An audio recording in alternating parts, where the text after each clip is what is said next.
샬롬 샬롬. 지난 한 주 동안 성도 여러분 주 안에서 평안하셨습니까?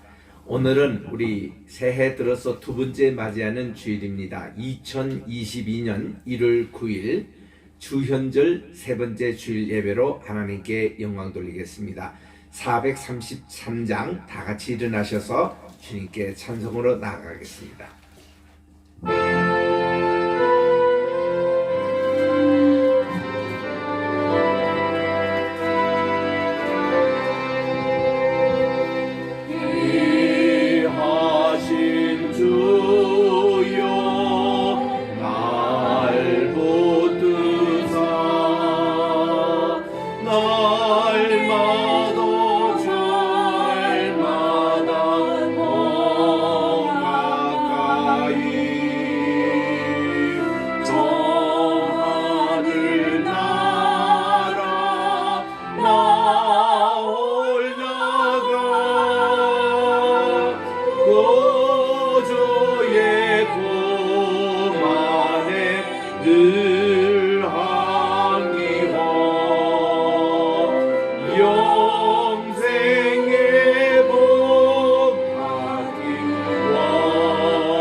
주께로 더 가까이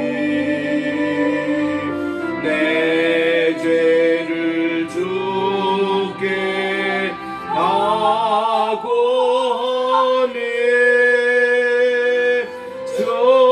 주님의 보혈로 날 씻으사 눈보다도 기게 하옵소서. 가나간 마귀 날 꿰어도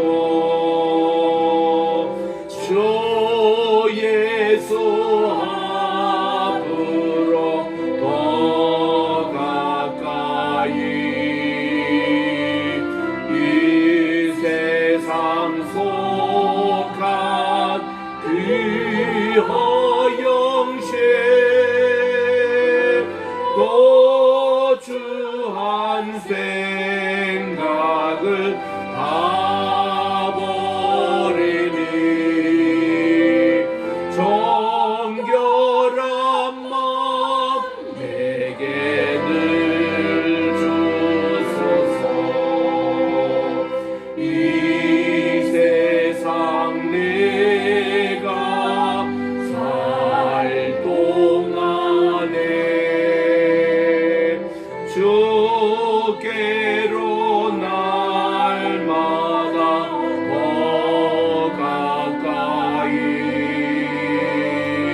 저 배는 천국 나 들어가 없는 복락을 하오도록 풍성한 은혜를 주옵소서. 아멘.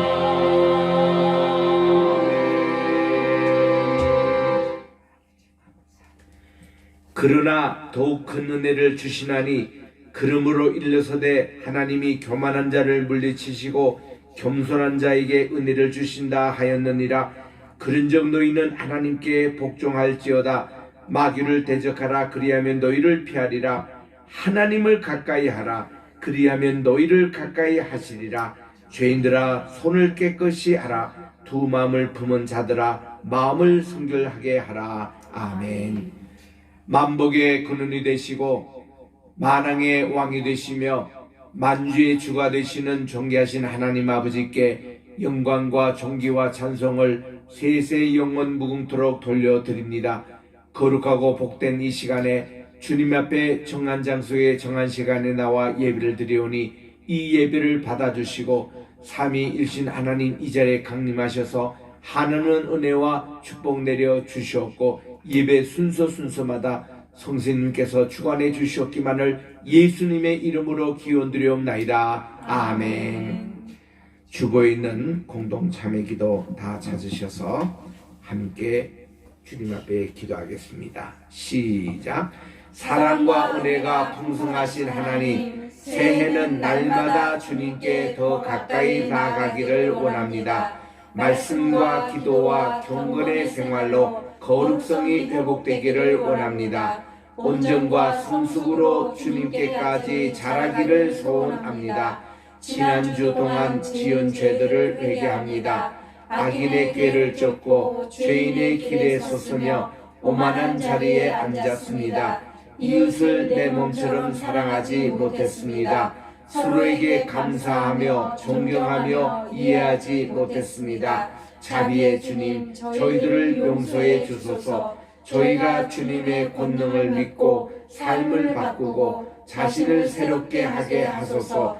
그리하여 저희가 생명의 주님이신 예수 그리스도 안에서 넘치도록 주어진 삶의 즐거움을 깨닫게 하소서. 이 거룩한 시간에 말씀으로 은혜 받고 예수님의 보혈로 죄사함 받고 성신 충만하게 하여 의와 사랑과 믿음으로 거듭나게 하옵소서. 다시 오실 예수님의 이름으로 기도드립니다. 아멘. 교동문은 122번입니다. 122번 주현절 둘째 주간. 내가 전심으로 주께 감사하며 신들 앞에서 주께 찬송하리이다. 내가 주의 성전을 향하여 예배하며 주의 인자하심과 성실하심으로 말미암아 주의 이름에 감사하오리니 이는 주께서 주의 말씀을 주의 모든 이름보다 높게 하셨습니다. 여호와여, 세상의 모든 왕들이 주께 감사할 것은 그들이 주의 입의 말씀을 들음이오며 그들이 여호와의 도를 노래할 것은 여호와의 영광이 크심이니이다. 여호와께서는 높이 계셔도 낮은 자를 굽어 살피시며 멀리서도 교만한 자를 아심이니이다. 여호와께서 나를 위하여 보상해 주시리이다. 여호와여, 주의 인자하심이 영원하오니 주의 손으로 지으신 것을 버리지 마옵소서. 아멘. 사장으로 하나님께 성명드립니다. 성부 성자와 성신 영원히 영광 받으옵소서. 태초로 지금까지 또 길이 영원 무궁 성삼위께 영광. 아멘. 다 그 자리에 앉으셔서 기도하겠습니다.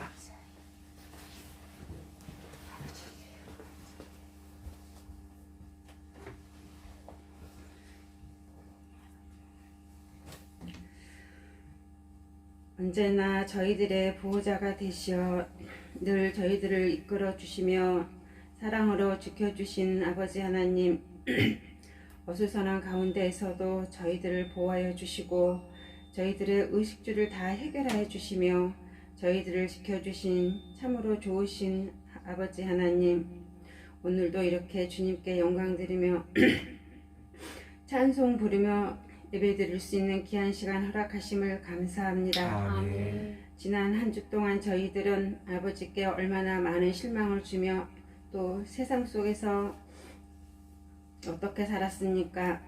배려하지 못하고 내 욕심을 부리며 다른 사람들의 마음에 상처는 주지 않았습니까? 사랑의 하나님, 지금 예배드리는 이 시간 모든 죄를 회개하고 기도드릴 때 용서받게 해주시니 참으로 감사합니다. 아멘. 아버지 하나님, 코로나로 인해 많은 사람들이 지쳐가고 일상이 되어가고 있습니다. 이제는 모두 담담해진 가운데 있습니다.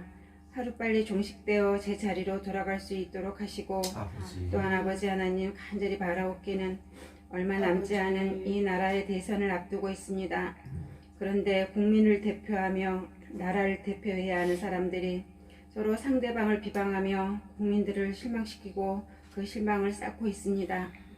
진정 저희들이 존경하고 이 나라 국민들을 위해 헌신하며 세계 정상에 나아가서도 우뚝 설 수 있는 바람직한 자가 지도자가 되게 하시고 또한 아버지 하나님 우리 겟세마네 교회와 신학교를 위해 간절히 기도드립니다.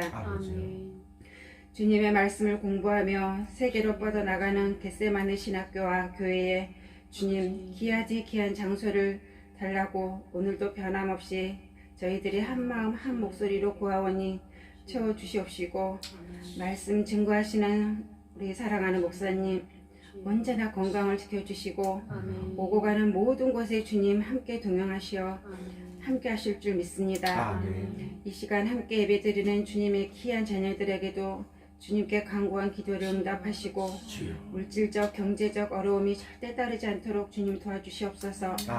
각 가정에 함께하지 못한 손길에도 주님 불쌍히 여기시고 함께 예배드릴 수 있는 귀한 영광을 주님 주시옵소서. 오늘도 소중하고 귀한 시간 함께 하심을 참으로 감사합니다.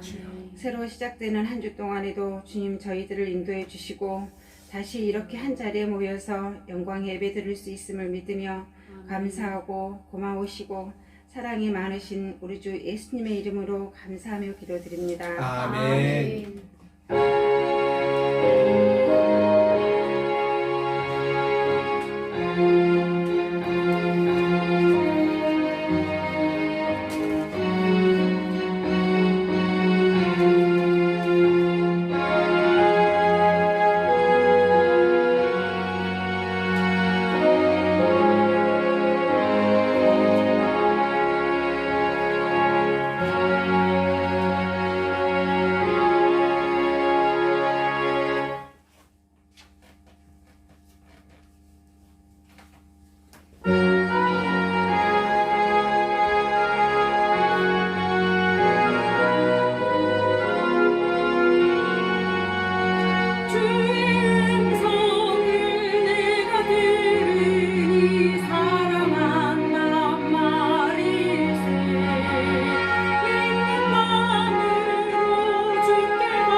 오늘 주시는 하나님의 말씀을 봉독하겠습니다. 로마서 제9장입니다. 1절부터 3절까지 제가 봉독하고 여러분은 다 같이 33절 마지막 절 한 절을 합독하겠습니다. 제가 1절부터 3절, 여러분들을 모두 33절 합독을 하겠습니다. 로마서 9장 1절, 신약 전서 251쪽에 있습니다. 내가 그리스도 안에서 참말을 하고 거짓말을 아니하노라. 나에게 큰 근심이 있는 것과 마음에 그치지 않는 고통이 있는 것을 내 양심이 성령 안에서 나와 더불어 증언하노니, 나의 형제 곧 골육의 친척을 위하여 내 자신이 저주를 받아 그리스도에게 끊어질지라도 원하는 바로라. 우리 33절 시작. 기록된 바 보라, 내가 걸림돌과 거치는 바위를 시온에 두노니 그를 믿는 자는 부끄러움을 당하지 아니하리라 함과 같으니라. 아멘. 기도하겠습니다. 나의 입술의 모든 말과 내 마음의 묵상이 주님께 연락되기를 원하네. 하나님 아버지, 오늘도 준비된 귀한 말씀 위에 성신님의 기름을 충만히 부어주셔서 이 말씀이 우리 마음속에 옥토밭이 되어서 30배, 60배, 100배의 열매가 되게 하여 주시고 말씀을 생활화하며 주님의 말씀이 오늘도 레마의 말씀이 되어서 우리가 정말 이 말씀대로 순종하여 나갈 때 하나님으로부터 주시는 귀한 사랑과 긍휼 하나도 빠짐없이 다 받는 복된 시간 되게 도와주시옵기만을 예수님의 이름으로 기도합니다. 아멘. 할렐루야. 오늘도 이렇게 새해 들어서 두 번째 주일을 맞이해서 주님 앞에 나왔습니다. 우리 지난 한 주 동안 여러분 어떻게 지내셨습니까? 지난주에는 신년주일로 우리가 지내면서 송구 영신 예배 때에 하나님께 5가지 정도 새해 결심을 한 바가 있습니다. 이거를 영어로 New Year Resolution이라고 그렇게 표현을 하지요. 그 가운데 우리가 얼마나 지금 잘 실천하고 계십니까? 우리 한국계에는 전통적으로 많은 분들이 신년 하면은 금식 기도로 시작하는 분들이 많습니다. 첫 3일 금식 기도는 보통이고 심지어는 어제까지 일주일 동안 금식 기도하면서 이렇게 하나님께 회개하고 새로운 마음을 가지고 기도하시면서 성경 통독하신 많은 분들도 있었습니다. 참 좋은 전통인 것 같아요. 어떤 사람은 뭐 신년부터 새해부터 그냥 금식하고 밥도 못 먹고 꼭 그렇게 지낼 필요가 있느냐라고 이제 생각하는 분들도 있습니다. 근데 그게 모두 다가 경건의 생활과 신앙생활의 유형의 차이이기 때문에 남을 비평하고 정죄할 필요는 없습니다. 그러나 참 귀한 일이잖아요.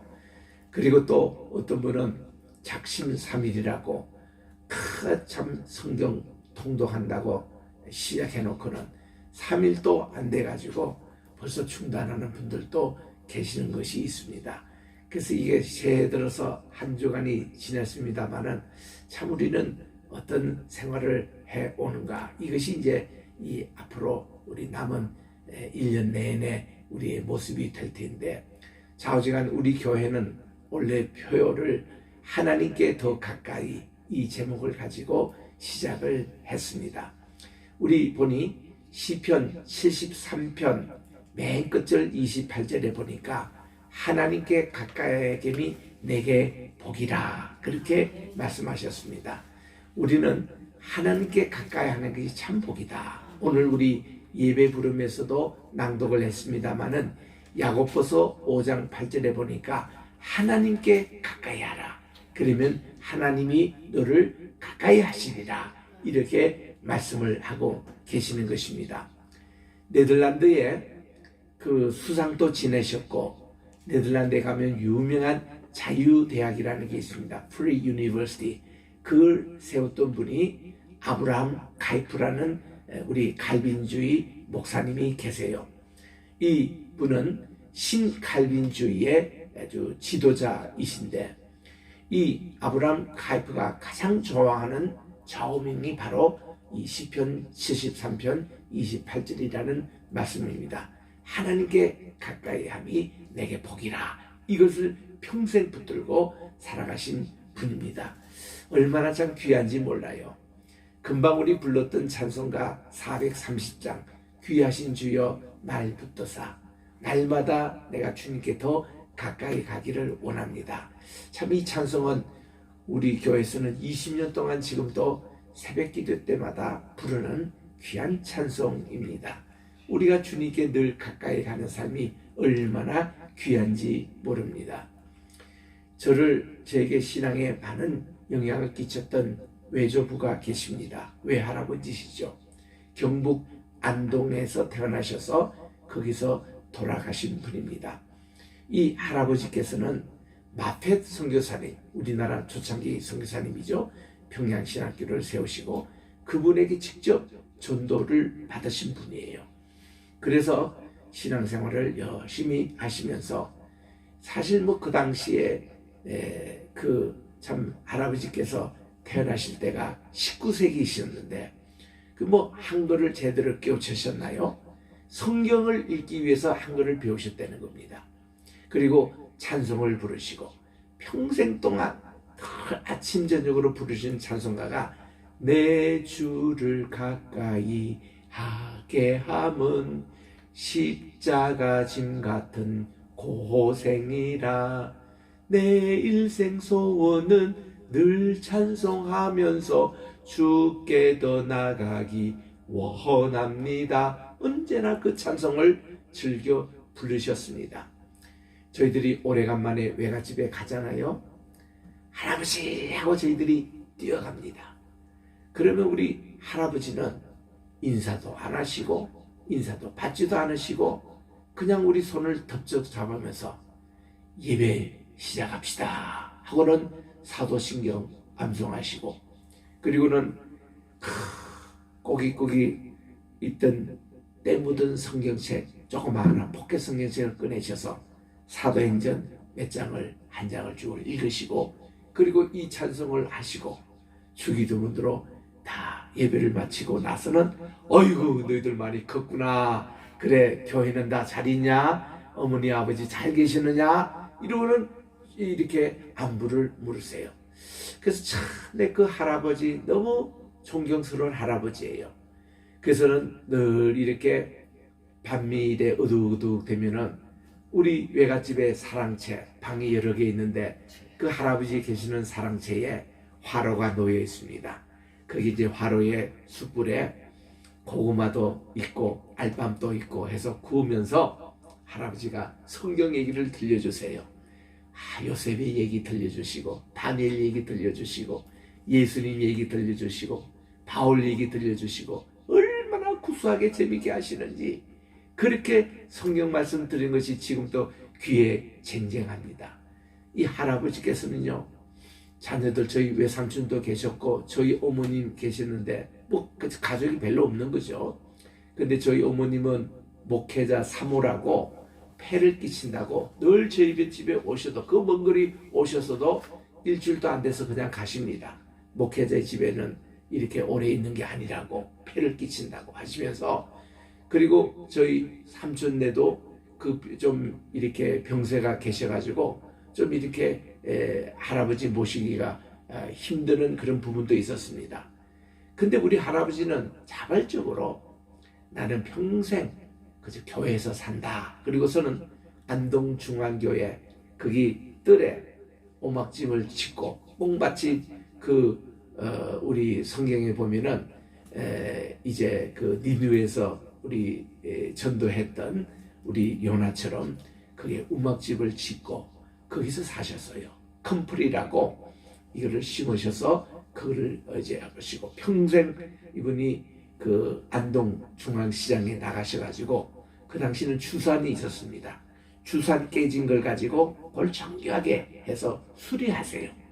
그리고 시계를 수리하세요. 시계 줄도 수리하시고 해서 그걸로 이렇게 수입된 걸 가지고 생활도 하시고 또 교회 헌금을 하신 분입니다. 그렇게 사시기를 얼마나 사셨냐? 107세까지 사셨어요. 그리고는 너무 감사한 게 이 이빨이 하나도 가르친 적이 없습니다. 다 자기 이빨을 가지고 평생 사신 분이에요.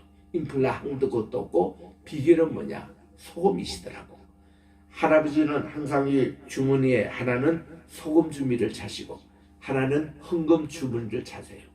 그래서 이 소금을 가지고 늘 이렇게 넣고는 우물우물 하시면서 이 짠 기운 가지고 이렇게 계십니다. 그러니까 치아가 하나도 상하지 않고 자기 이빨 그대로 계시면서 감기 평생 걸리신 적이 없고 그렇게 건강하시게 또 이렇게 참 모든 걸 하는데 오늘날 이 코로나 시대 때도 이렇게 소금을 가지고 사시는 분들은요 절대 코로나 지금까지 걸린 적이 없습니다. 그리고 코로나의 예방책뿐만 아니라 치유책도 돼요. 이 소금으로 옆부분으로 요즘은 저 인상가에 가보니까 이 소금을 9번 구워가지고 파는 그 소금 정말 좋습니다. 정말 이것으로 그 할아버지가 평생 건강하게 사시는 모습을 저는 직접 목격했잖아요. 제일 좋아하시는 게 내주를 가까이 하게 하면 얼마나 그래서 이게 너무 좋으신지 안동중앙교에서는 밤 10시만 되면은 그 당시 차인벨이 처음 나올 때입니다. 그 교회 종소리 땡글랑 땡치고 10시라는 걸 알립니다. 온 동네. 그리고는 차인벨로 이 찬송이 흘러나와요. 그때 처음 초창기인데 1977년 3월 달에 돌아가셨는데 안동중앙교회 김광현 목사님 예장통합 측의 총회장 지내셨죠. 그분도 우리 할아버지의 그 아들 볼 때는 손수가 그렇게 됩니다. 또 김기수 목사님 또 다 우리 외가가 식구들이 됩니다. 참 이분들이 얼마나 존경하며 참 장례식 때 이 찬송을 부르는데 얼마나 참 눈물이 많이 나오는지. 그래서 저는 내 주를 가까이 하게 하면 이 찬송을 부를 때마다 지금도 저는 눈물이 나요. 하나님께 더 가까이 함이 내게 복이라. 원래 이 말씀을 가지고 승리하려고 합니다.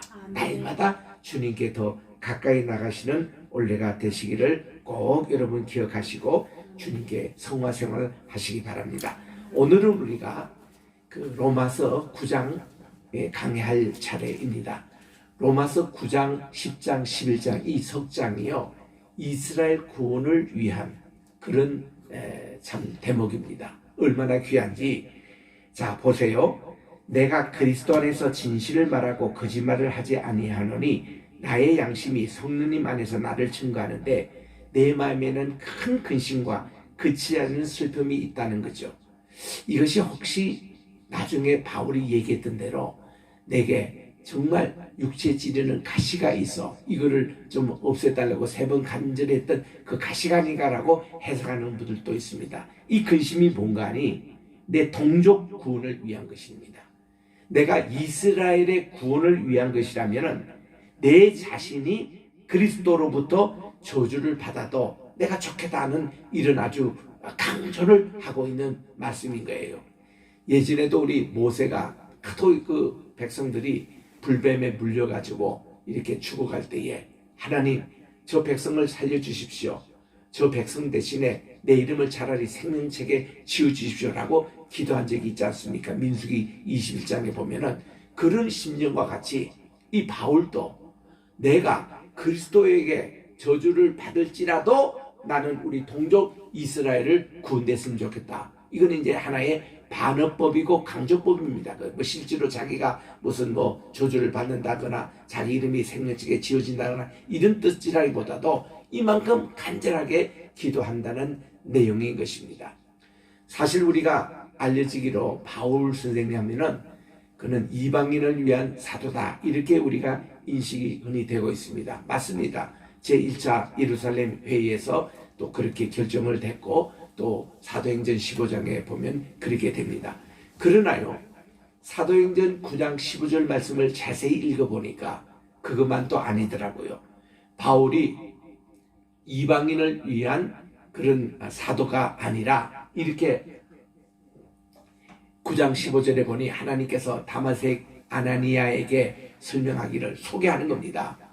이 바울, 그 당시는 그를 유대인들은 사울이라고 불렀어요. 이방인들은 그를 바울이라고 불렀습니다. 그는 태어날 때부터 이 두 가지 이름이 있었던 거예요. 자기 집안은 유대 집안이기 때문에 베냐민 집하고 그는 사울이라는 이름으로 태어났습니다.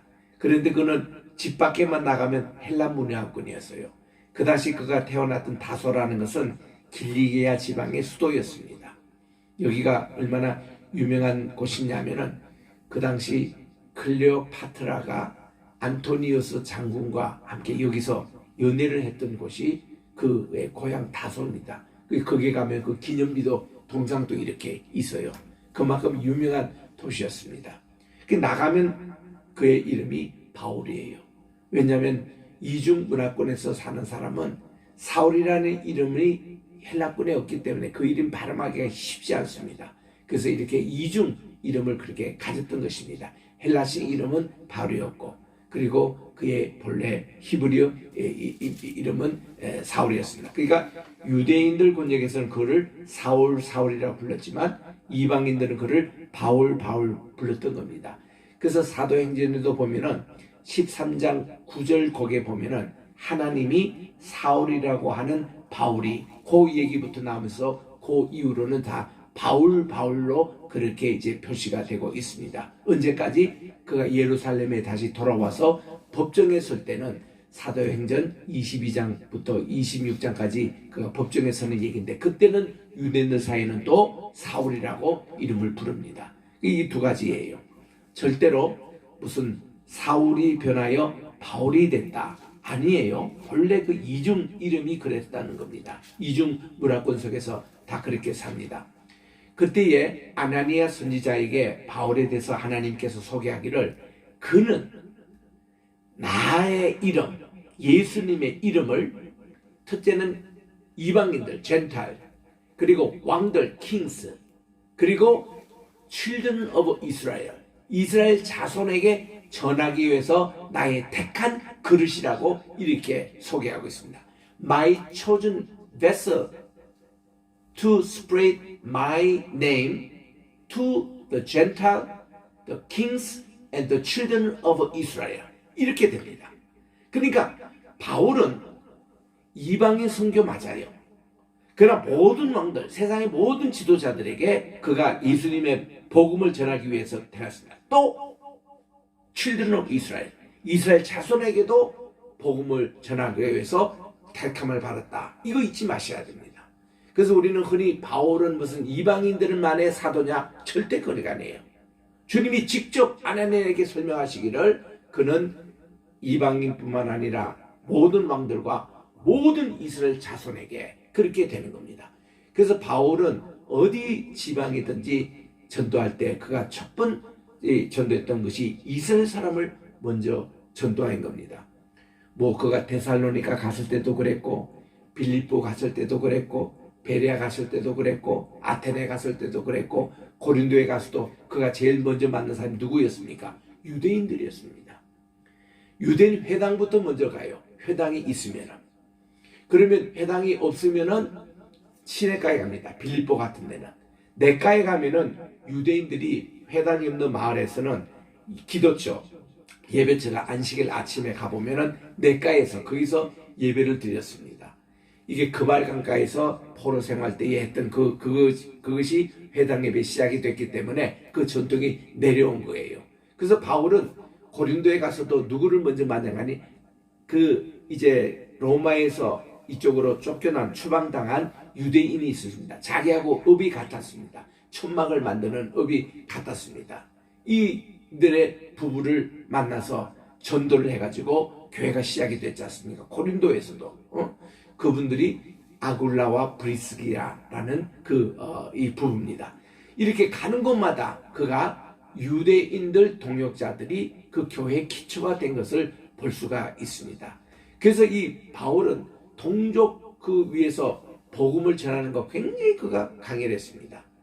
그래서 이 로마서 9장, 10장, 11장은 유대인 동족을 전도하기 위한 이것을 강하게 얘기를 하고 있습니다. 로마서 전체 9대에 보면 1장부터 8장까지는 칭의와 성화와 영화의 단계, 정말 구원의 중요한 교리를 말씀하지 않습니까?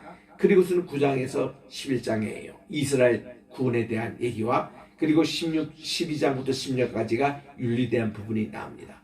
그러면 전체 구도에서 중간에 핵, 가운데 있는 달걀의 노른자 같은 그 핵이 이스라엘 구원이에요. 그러면 이 로마서 전체는 뭐냐면 이스라엘 구원을 위해서 이렇게 교리 부분을 얘기하고 또 이렇게 윤리 부분을 얘기해서 가운데 있다는 것이죠. 요거를 키아즘 구조라 그렇게 얘기합니다. 키아즘 할 때의 키라는 게 뭔가니 크히라는 것이 이렇게 X같이 생긴 것을 헬라 말에 크히라고 읽거든요. 이거를 키아즘 구조라 그럽니다. A, B, C, B-A- 이게 짝을 이루는 거. 요거에 있는 거. 우리 마침 DNA, RNA가 바로 키아즘 구조로 되어 있거든요. 그게 다 이게 짝을 이루고 있습니다. 꽈배기 같이 이렇게 꿰어진 것이 이렇게 짝을 메고 있는 것을 키아즘 구조라 그럽니다. 그러니까 창세기와 종말 있는 요한계시록이 짝을 이루고 있어요. 키아즘을 이루고 있습니다. 창세기 시작 알파와 오메가다. 이것이 키아즘 구조라는 얘기입니다. 마찬가지로 우리 그 로마서도 보면은 그 앞에 교리 부분과 윤리 부분이 있는데 키아즘 구조, 터닝 포인트 이렇게 전환되는 그 부분이 이스라엘 구원을 다루고 있는 9장부터 11장이라는 것이죠. 그래서 우리는 이런 관점에서 성경을 읽으면 성경이 전부 다 키아즘 구조로 되어 있습니다. 왜냐하면 우리 몸 자체가 키아즘 구조로 되어 있어요. 여러분 우리 목을 이렇게 딱 기점으로 요 위에 두뇌 부분과 이 하체 부분이 이렇게 꽈배기식으로 이렇게 키아즘 구조로 되어 있습니다. 여기 오른쪽 뇌가 우리 왼쪽 이쪽을 지배하고 있습니다. 이쪽의 왼쪽 뇌가 오른쪽 여기를 지배하고 있습니다. 그 오른쪽은 풍이 왔다 그러면은 한약방에 가면 왼쪽 뇌를 치료를 합니다. 또 겉으로 마찬가지입니다. 우리 오른쪽에 발이 쥐가 났다 그러면은 요거를 바로 이렇게 한 것보다도 그 반대편이 되는 키아즘 구조 요거를 침을 놓고 치료하면은 얘가 금방 부러집니다. 우리 몸 자체가 키아즘 구조로 하나님이 창조해 주셨어요. 그래서 성경도 전부 그런 키아즘 구조로 되어 있습니다. 그래서 창세기, 출애굽기, 레위기, 민수기, 신명기 5권의 책을 딱 유대인들은 어떻게 읽는가 하면은 창세기와 신명기가 짝을 이루고 있습니다. 그리고 여기 출애굽기와 민수기가 짝을 이루고 있어요. 키아즘이 되어 있습니다. 중간에가 레위기입니다. 그 레위기가 달걀의 노른자에 해당되는 거예요. 그 유대인들은 성경을 읽다 보니까 레위기부터 읽어요. 가장 핵심적인 얘기입니다. 레위기는 2가지 얘기거든요. 어떻게 예배를 하나님께 드려라. 예배 문제와 어떻게 예배자는 이렇게 성결하게 살아가야 된다. 성결 문제, 이 성화 문제가 딱 있는 게 이 레위기입니다. 요거를 잘 깨달아야 요거를 설명하기 위해서 붙어 있는 게 출애굽이에요. 그리고 민수기입니다. 광야교회 얘기. 그리고 요거를 더 설명하고 있는 것이 창세기예요. 그리고 이게 민수기입니다. 그래서 유대인들은 이렇게 모든 성경을 읽어요. 여러분 영재교회 천재가 되고 싶습니까? 유대인의 이 키아즘 구조식으로 공부를 해보세요.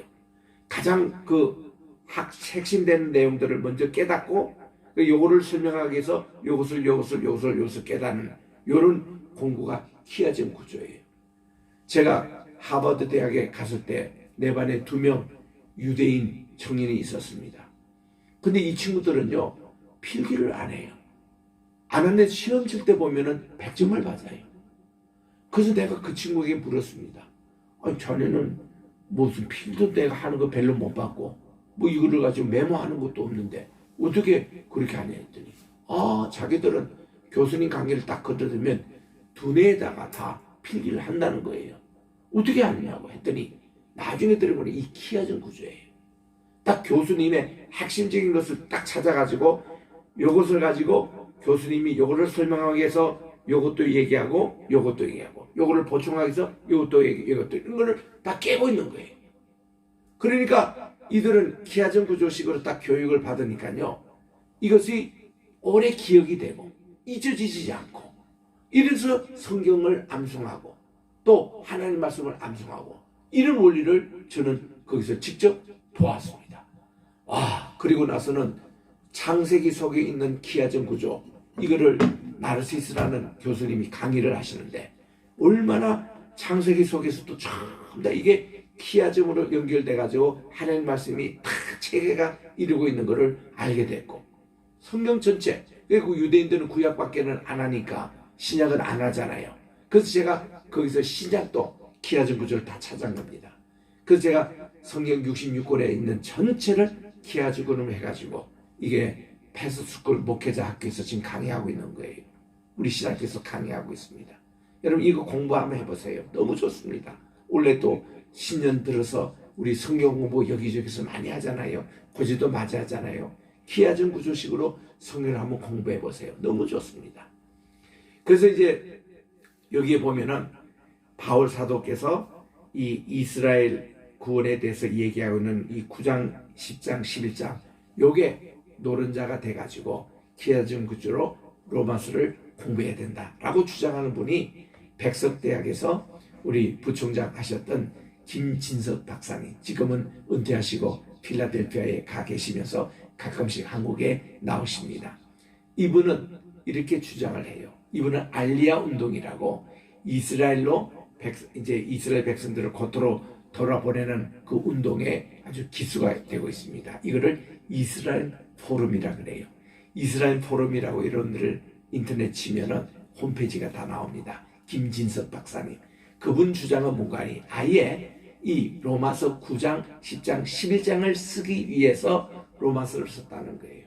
그래서 로마서는 이게 알리아 운동의 교재라는 겁니다.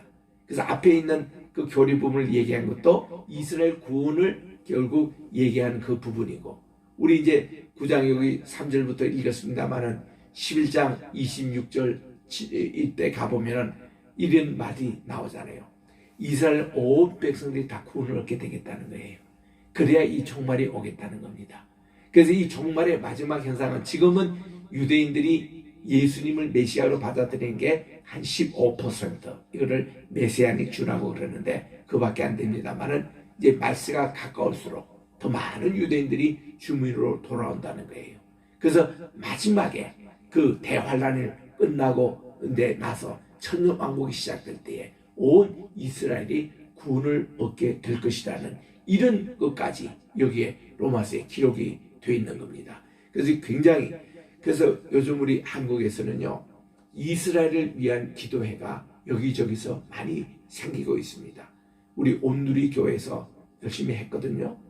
그 바톤을 이어서 하는 것이 요즘 이 송도에 있는 주사랑 교회에서 열심히 하고 있습니다.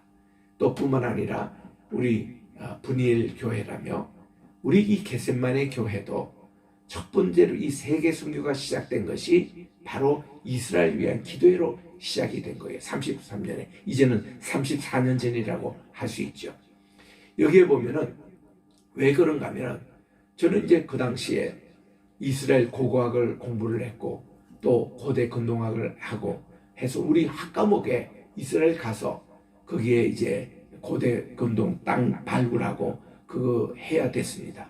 근데 이제 제가 처음에 이스라엘 갔을 때 참 충격을 느낀 게 그 예루살렘 거기에 히브리 대학이 있는데 그 언덕에 그게 이제 감람산 그 언덕인데 성정산에서 이렇게 내다보이는 그 성전산에 있는 그 히브리 대학교 꼭대기에서 기도하면서 참 아침에 새벽 기도를 하는데요. 너무 놀랐어요.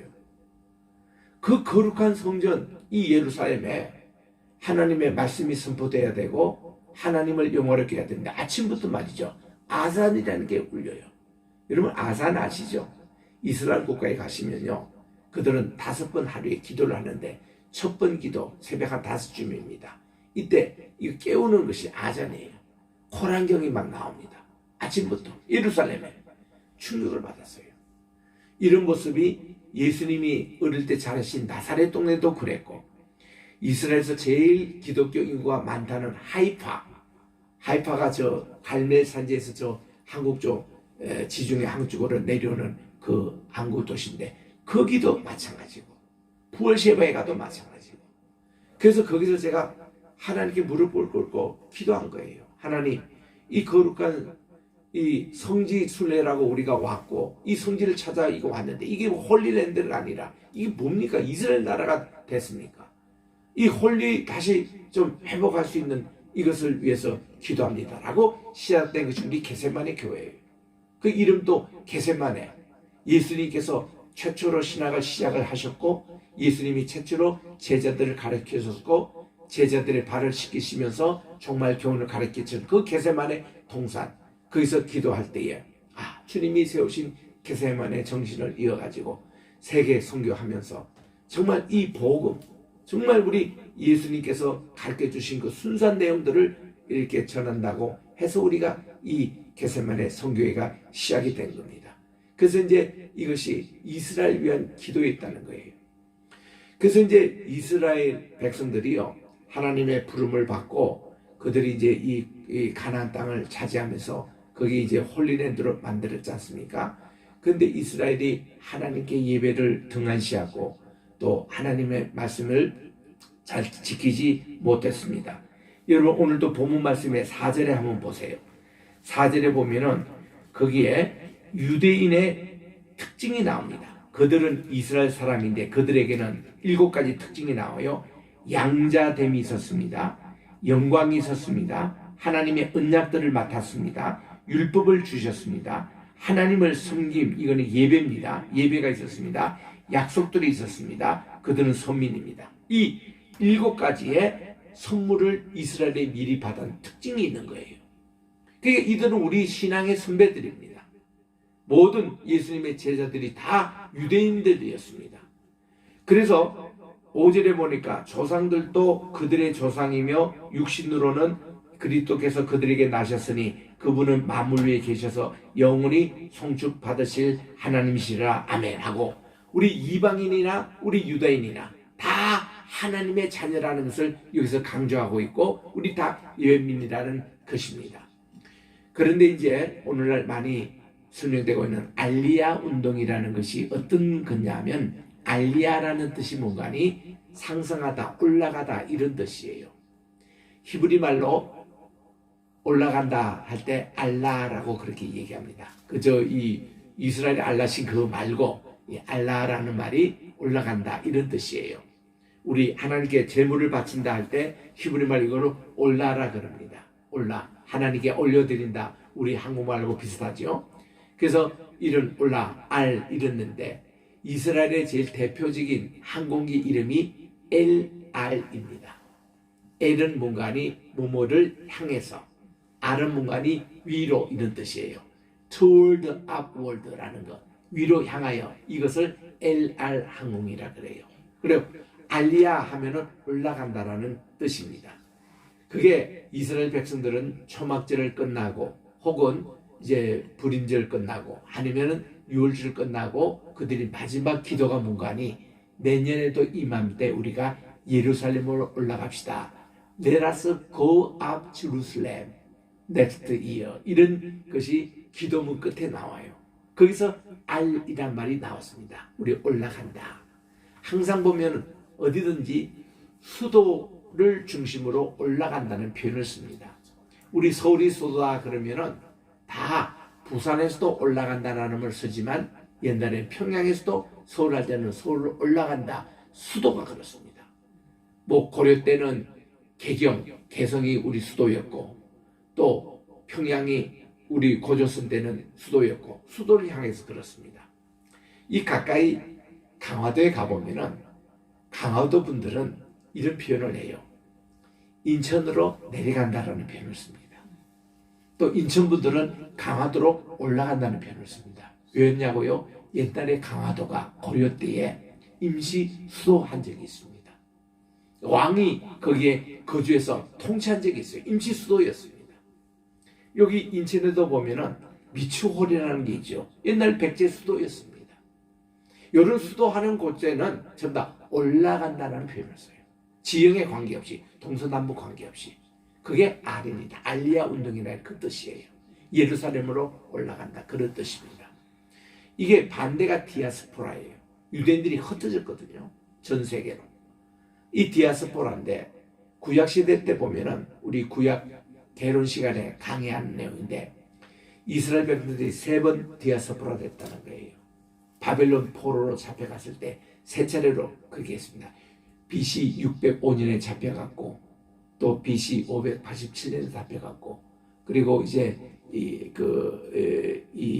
597년에 이렇게 해서 1차로 잡혀갔던 포로는 다니엘이었고 2차로 잡혀갈 때는 에스겔이 잡혀갔고 3차 때는 이제 시드기야 왕이 이제 해서 살해당했던 이 3차로 이렇게 잡혀갔습니다. 포로로 잡혀갔어요. 일종의 디아스포라 된 거죠. 근데 이들이 다시 이스라엘 돌아올 때 3번 또 그들이 돌아왔습니다.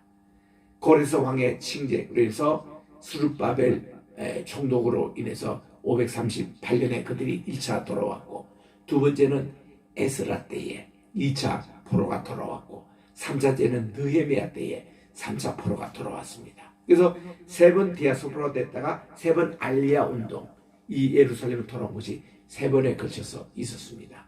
그런데요, 수많은 디아스포라 유대인들이 예루살렘을 돌아오지 않았습니다. 그냥 그 자리에 살았습니다. 어느 정도냐면은 이 세계에 화교 다음으로 많이 퍼져 있는 게 유대인이었습니다. 세계 어디 각국마다 다 살았습니다. 한 150여 개국에 흩어져 살았던 유대인들이에요. 근데 이들을 예루살렘으로 돌아오는 운동이 알리야 운동입니다. 근데 이거를 이제 12세기 랍비 마이모니데스라는 이 랍비도 굉장히 이것을 지지했고 심지어 프랑스의 나폴레옹도 이 알리야 운동을 많이 도왔대요. 적극 지지했답니다. 영국의 빅토리아 여왕도 알리야 운동을 굉장히 관심 가지고 도왔답니다. 그리고 미국의 대통령들도 보면은 이 링컨부터 시작해서 우리 트럼프를 말할 거고 트럼프는요 완전히 이스라엘 가면 지금 영웅입니다. 그분은. 왜냐하면 이 예루살렘을 수도로 복귀한 분이에요. 미국 대사관을 지금 예루살렘에 옮겼습니다. 그 당시는 텔아비브에 있던 행정수도 그거를 예루살렘에 옮김으로 이게 많은 각국의 나라들이 예루살렘으로 다 이거를 옮겼어요. 그래서 거기에 보면 기념 주화에도 트럼프 대통령이 거기 있는 거예요. 그만큼 나타냐후 총리하고 이렇게 그 기념 주화에도 있는데 이만큼 알리야 운동이 이 세계적으로 지금 유행처럼 번지고 있습니다. 이유는 1894년입니다. 그러니까 1894년이니까 이게 19세기입니까? 그때인데 이때에 하르스르라는 분이 이분은 프랑스의 기자였습니다. 유대인인데 기자였는데 이분이 이제 드레피시라는 사건이 생겼어요. 이 드레피시라는 것은 유대인인데 이분이 이 육군 대위 출신이 있었습니다. 이분이 어떤 기밀 문서를 이거를 독일에게 이렇게 흘렸다는 죄목을 씌워가지고 이 유대인이 이 감옥에 갇힌 적이 있습니다. 이 모습을 보고 헤르셀 이 기자는 분이 나가지고 야 유대인들 여기 이게 해외에 흩어져서 살았다가는 우리 다 전멸되겠다. 우리 고국 그 이스라엘로 예루살렘으로 돌아가자. 그래서 여기에 이제 일으킨 운동이 시온주의라고 그럽니다.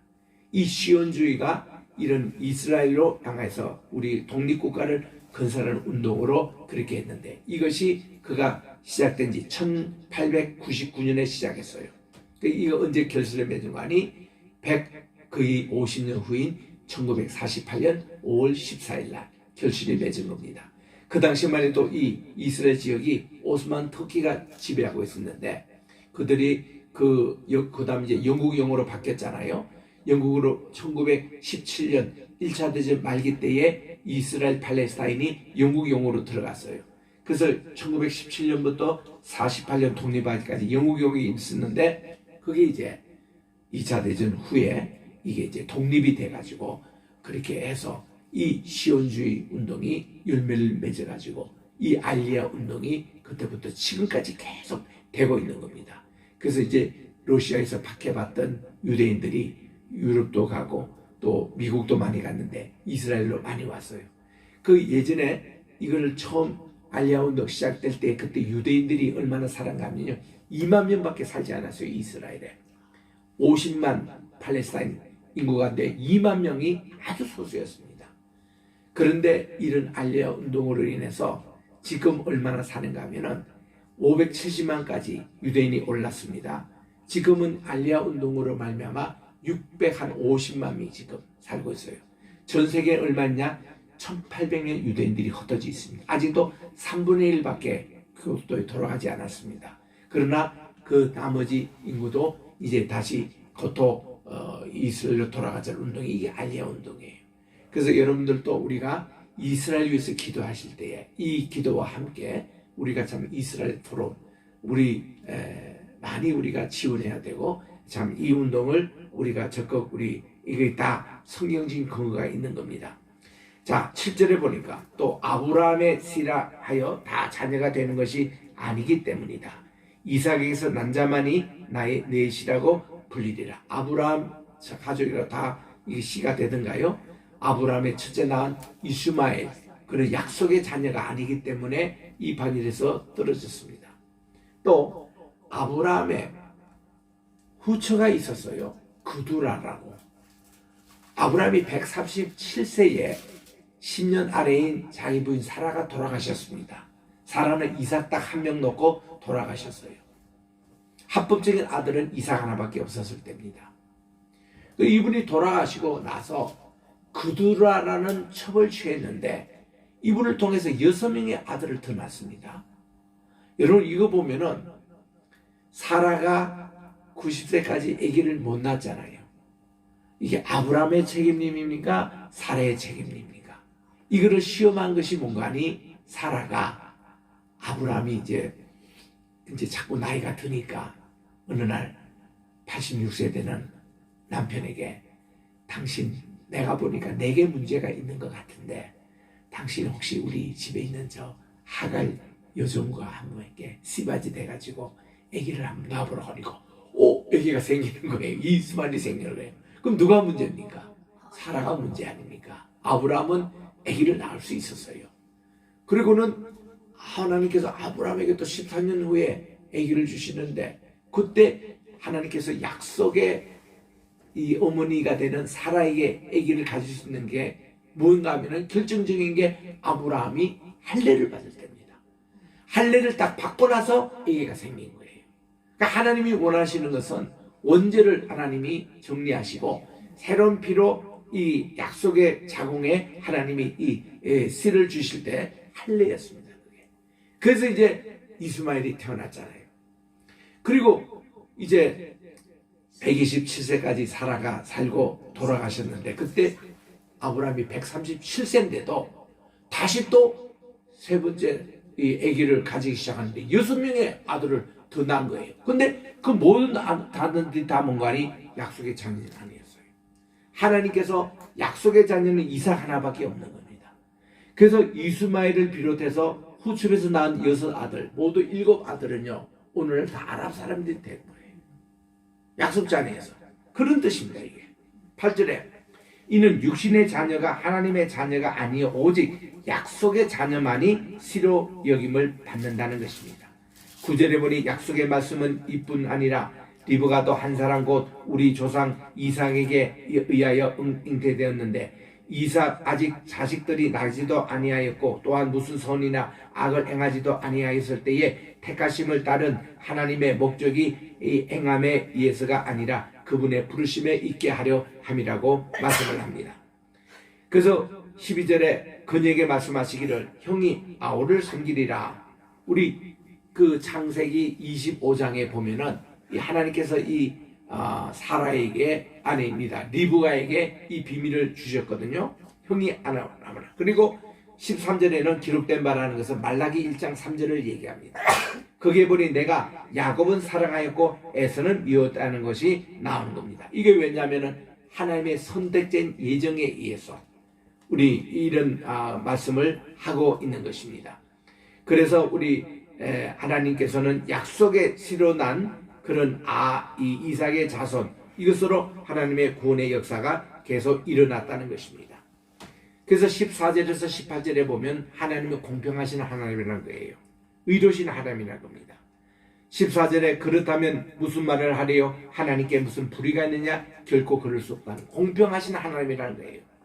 하나님께서는 모세에게 말씀하시기를 내가 자비를 베풀 자에게 자비를 베풀었고 내가 이렇게 긍휼히 여길 자에게는 긍휼히 여겼다고 말씀을 하셨고 16절에 그러므로 원하는 자에 의해서도 아니요 달리는 자에 의해서도 아니며 오직 자비를 베푸시는 하나님의 주권 가운데서 모든 것이 행하여졌다는 것입니다.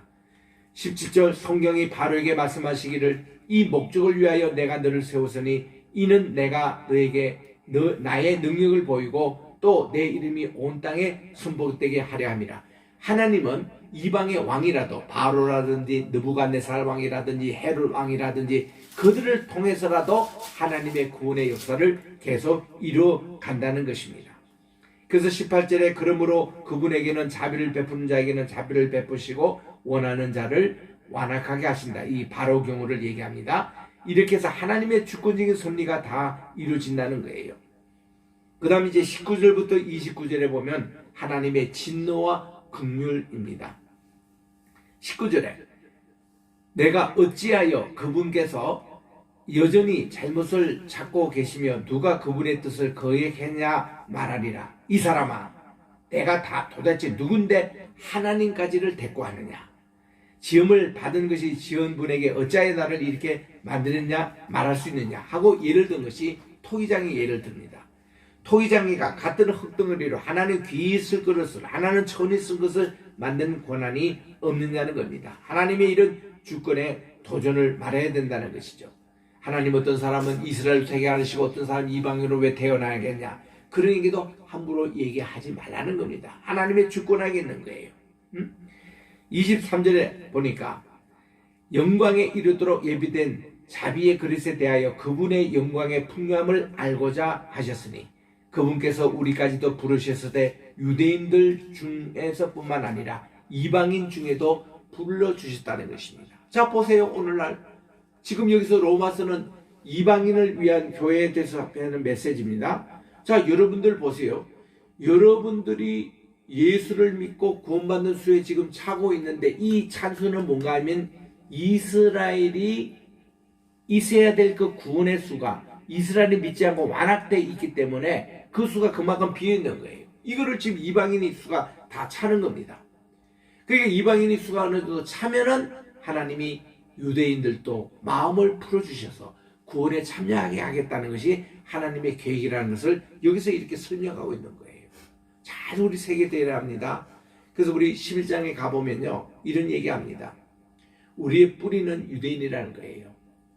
뿌리가 나무를 이렇게 지탱하게 한다는 겁니다. 이 뿌리를 절대로 무시하면 안 된다는 거예요. 그래서 로마서 11장 16절에 그렇게 나옵니다. 뿌리가 우리를 이 나무를 든든하게 한다. 18절에 그렇게 나옵니다. 그래서 우리는 이 뿌리되는 유대인들을 위해서 늘 기도해야 된다는 겁니다. 이들을 위해서 우리는 늘 선교해야 된다는 것입니다. 24절에 그분께서 우리까지도 부르셨으니 이방인 유대인들뿐만 아니라 이방인 중에서 부르신 것이 아니냐. 호사에 그래도 말씀하신 대로 내가 내 백성이 아닌 자를 나의 백성이라 사랑하지 않는 자를 사랑하는 자라 부르리라. 이게 본래 호세아가 고멜과 함께 아기를 낳았을 때에 내 백성이 아닌다 로 암미라고 이름을 지었어요. 그리고 딸의 이름을 로 루하마라 했습니다. 로라는 것은 아니라는 뜻이에요. 암미라는 것은 내 백성이 아니다. 루하마라는 것은 긍휼이 아니다. 이런 뜻인데 하나님께서 이 호세아의 아들의 이름을 다 바꿔주시면서 3장에 보니까 회복시켜 주십니다. 로 암미를 암미라 하고 로 루하마를 루하마라 해서 하나님의 백성 그리고 이스라엘의 이름이 본래는 그들이 낳았을 때 이것이 악을 뿌린다 이런 뜻이었는데 하나님이 그 이름을 바꿔주셔서 선을 뿌린다 이름으로 바꿔주시더라고요. 그래서 이렇게 하나님이 이런 이방인이든 유대인이든 믿음으로 하나님께 의를 얻는 것은 꼭 같다는 거예요. 이거를 주님께서 말씀해 주셨고 27절에 보니까 이사야가 이스라엘에 관하여 말하기를 이스라엘 자손의 수가 모래 가들지라도 남은 자만이 구원을 얻으리라. 여러분 이사야 하면은 그 뜻이 하나님의 구원이라는 뜻입니다. 이사 이렇게 그게 이제 이 구원이라는 뜻이거든요. 여호와는 구원이시다 이런 뜻인데 그분의 첫째 아들 이름을 스알야숑이라고 했어요. 우리 한번 따라할까요? 스알야숑. 슈알야숑은 남은 자가 돌아오리라 이런 뜻입니다. 슈알이라는 뜻은 또 렘넌트, 남은 자입니다. 오늘날 이 시대에 남은 자가 되는 게 굉장히 중요합니다. 종말 시대 때에 다 죽고 이제 환난 때도 없어지는데 우리는 이 시간에 남은 자만이 회복하리라, 남은 자만이 구원을 얻겠다, 남은 자가 돌아오리라. 이 슈알야숑이에요. 그리고 지금 27절에 있는 그 말씀입니다. 남은 자만이 구원을 받는다. 그가 그 일을 완수하시고 의 가운데 속히 이루시리니 이는 주님께서 땅 위에 그 일을 속히 이루실 것인데 또 이사야가 말한 대로 만일 만군의 여호와께서 우리에게 한 씨를 남겨두지 아니하셨다면 렘넌트, 우리가 소돔과 같이 또 고모라 같이 되었을 것이라고 말씀해 주신 이 남은 자, 이분들이 믿음으로 의를 얻는 모든 성도를 얘기하는 거예요. 유대인이든 또 헬라인이든지. 이렇게 해서 27절까지가 그렇고 이제 30절부터는 믿음으로 난 의에 대해서 다시 강조하고 있습니다. 3장 말에서도 이 말씀을 하셨고 4장에서도 말씀하셨고 5장에도 얘기했던 우리들은 믿음으로 의롭게 된다는 이신칭의 그 사상을 다시 한번 여기서 했는데 이신칭의가 유대인들에게도 똑같이 적용된다는 말씀인 것입니다. 30절에 그런즉 우리가 무슨 말을 하리요 의를 따르지 않았던 이방인들이 의에 이르렀으니 곧 믿음으로 나니라. 그러나 의의 법을 따르던 이스라엘은 의의 법에 이르지 못하였으니 어찌하여 그렇게 되었느냐. 이런 그들이 믿음으로 의를 구하지 아니하고 율법의 행위로 구하기 때문이라.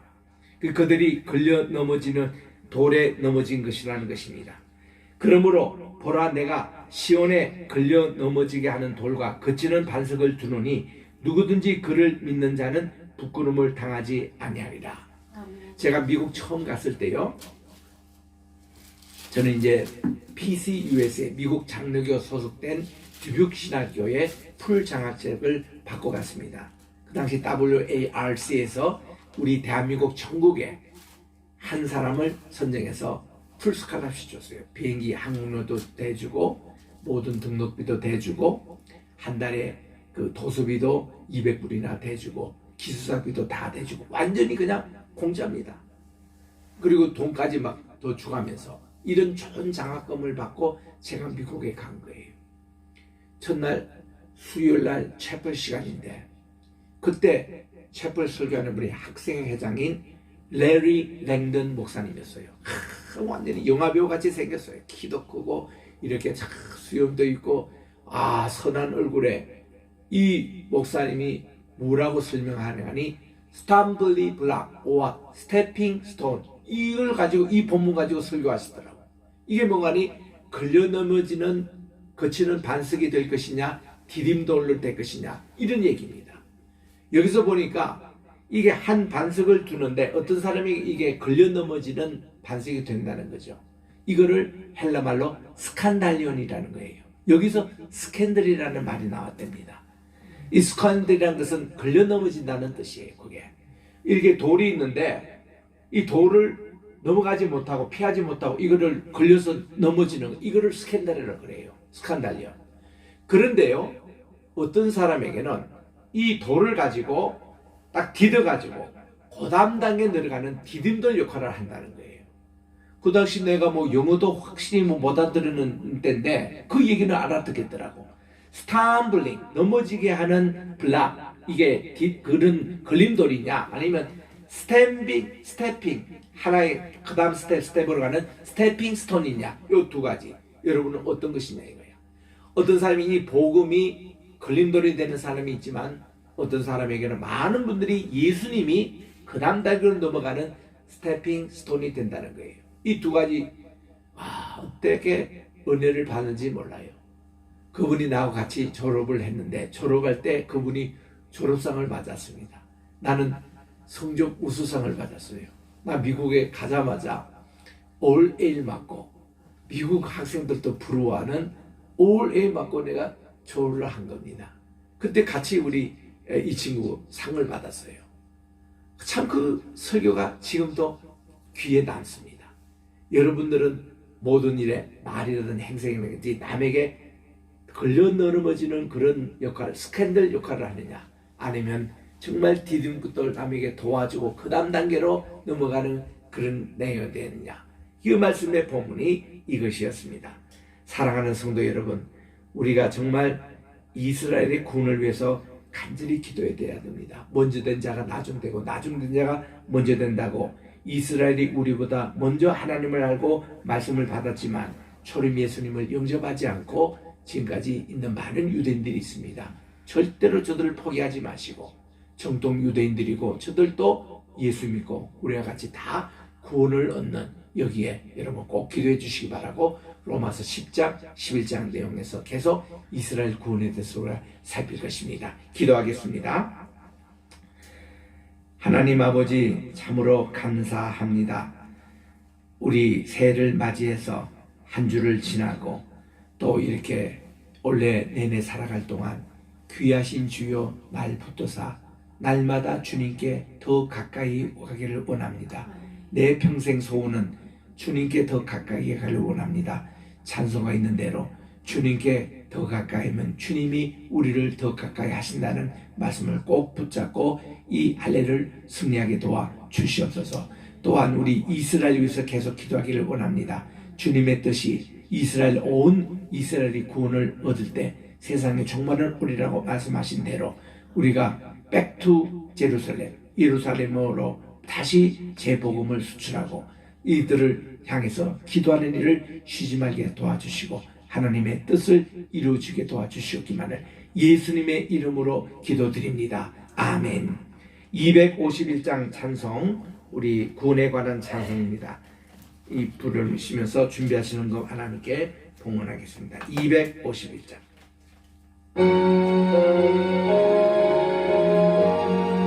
미안합니다. 예, 521장이에요. 521장. 구원으로 인도하는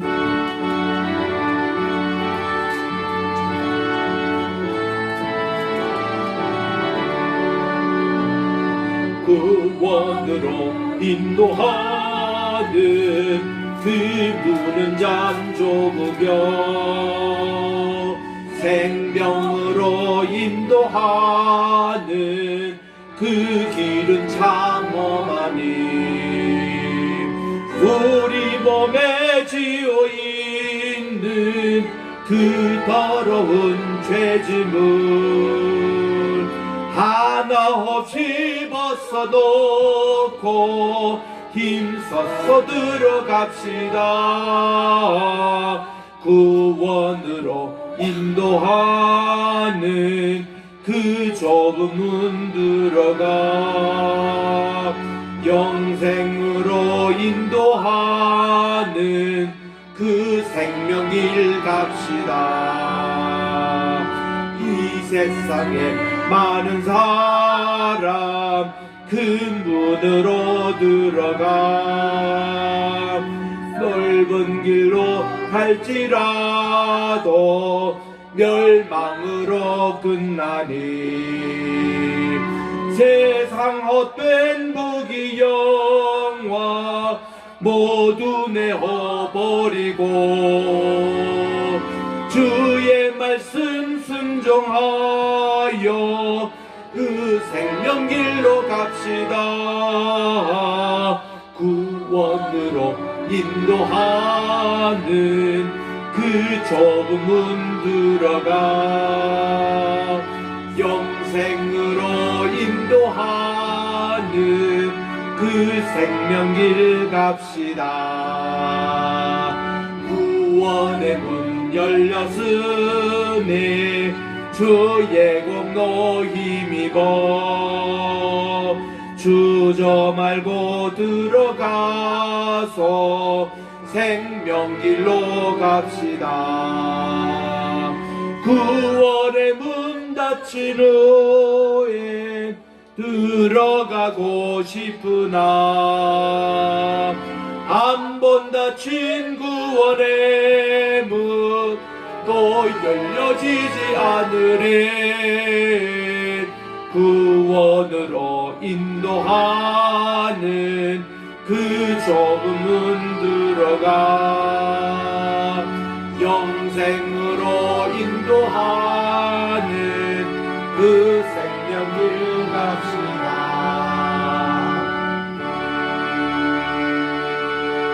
하나님 아버지 감사합니다.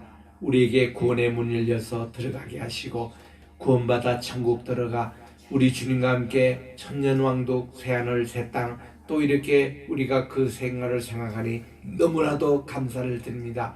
우리 혼자 들어가게 말게 하시고 우리 이웃, 우리 친척, 우리 자녀들, 우리 모든 우리 가까이 있는 이웃들 다 손에 손을 잡고 다 이 천국 문에 들어가게 도와주시옵시고 특별히 우리에게 복음을 전해줬던 이스라엘 현상 위해서 기도하고 이스라엘의 구원을 위해서 기도하는 우리가 되게 도와주시옵소서.